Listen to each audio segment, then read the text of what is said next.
Now you know the basics to develop an application, but before continue with more development, we are going to learn how to be self-sufficient, how to not get stuck. So we are going to start finding any problem that we have when development with logs and filter. Then we are going to learn how to debug an application when we have any error. We are going to continue implementing new features, new things, using Stack Overflow, which is the Bible for a developer. When you don't know how to do something, you search on Stack Overflow. And finally, and optionally, we will see how to import an Android sample, so you can take a look at the sample directly from Google. So let's start with logs and log filter. Sometimes we have an error when developing an application and we can't figure out what's happening, we can know what's happening. For example, we are going to introduce a problem here and we are going to follow the same steps that you will follow in a real problem. So I'm going to delete the click on the button. I'm going to remove the onClick attribute, so at the moment the button is not going to use in onClick. If we miss that on a real example and we click on the button and we see that nothing is happening, we could think that the problem is inside the code because we don't know what's happening. We don't know if the method is being called or not. So the first step that you have to do is find where is the problem. So for that, you will put a log here and you will see if the problem is happening inside the method or the problem is happening outside the method. So let's see how to create a log.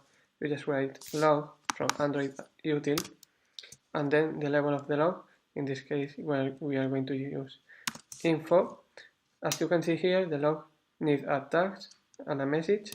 So the tag is going to be my tag and the message is going to be the method is being executed. Okay, so now if we launch our application and we click on the button, we are not going to see the log. So in a real case, in a real scenario, this will make us think that this code is fine, that the problem is that we are not even calling the method. So let's make sure that it's not called. As you can see here, I don't see any new log. Okay. Now I will realize that the problem is that the method is not being called.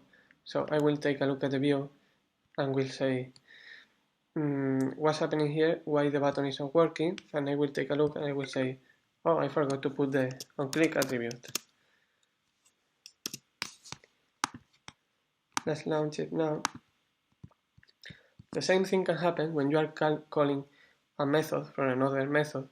When you have a complex application, it's more difficult to find these things.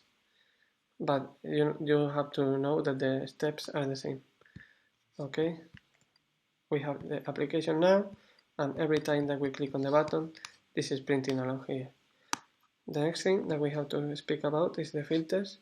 We can go to the Android virtual monitor and create a filter, but there is a better way, which is write the tag here and we only search on logs for the tags.